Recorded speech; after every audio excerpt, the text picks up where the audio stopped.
na Idiana. Est-ce qu'il y a un tribu touti congolais dans la République démocratique du Congo? Il faut les Congolais batika ba débat mosusu ezanga tina. Na kati na mboka na biso, il y a des populations touti qui sont congolais. Et loko wana okoki koboya ngote. Bon, type bazungu donc mundele bina muzungu aza congolais bazali.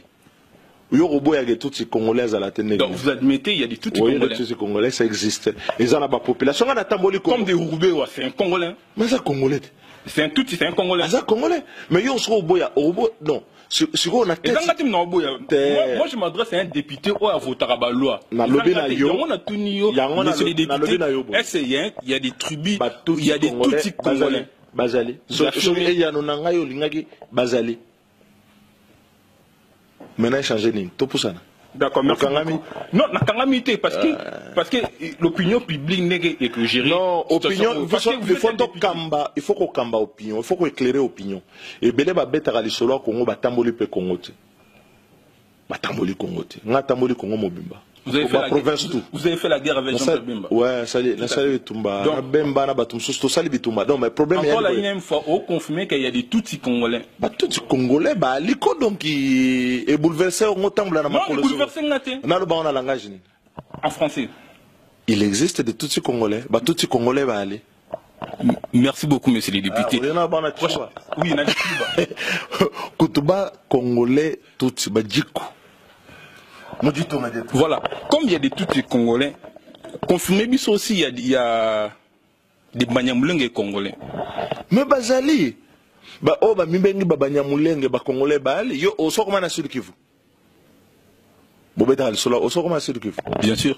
Wapi. Non, on va parler dans les détails. C'est moi qui pose des questions, c'est moi qui vous ai entendu mon micro. Non, mais vous êtes journaliste, ça muto boluki pena do koti pena. Na ebiso sina koma. Hein? Non, c'est pas vous qui posez des questions, c'est moi qui pose des questions aujourd'hui.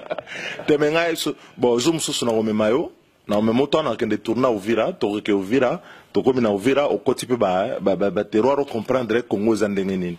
Parce que zana ba question mususu, déjà le fait à retour na ngo c'est que webi Congo te. Parce que Congo est mboka moko ezana 2 345 409 km². Donc eza mboka gaillard, c'est-à-dire na munene na ngo wana Congo eza bisika ba mouvement ya migration nyonso eza un des rares mboka en Afrique ba nilotique ba ali ba soudanais ba ali ba bantou ba ali donc au kuta tout ce que tu as qu'on appelle un peu de sous-groupe africain na eza na kati na Congo parce que c'est soufflant na ba Congo o na ebite eza na betrol so ebi ba mbororo o betaka tout so ebi mbororo. Non, c'est moi qui pose des questions. Mais donc, non, c'est moi qui pose des questions. Non, posez la question. On va le bannir. Ah, oui, Bambororo. Non, parce que vous vous adressez pas à moi, vous vous adressez à l'opinion. C'est faux, bon, ça. Non, non, non, Mbororo, eh bon. Bato, tamboli na batuti, bakomi na niveau ya province orientale, na niveau ya Équateur, kuna bazali bakofana. Toza population moko, ezali na ba groupe ebele. Et là, on a la richesse na biso.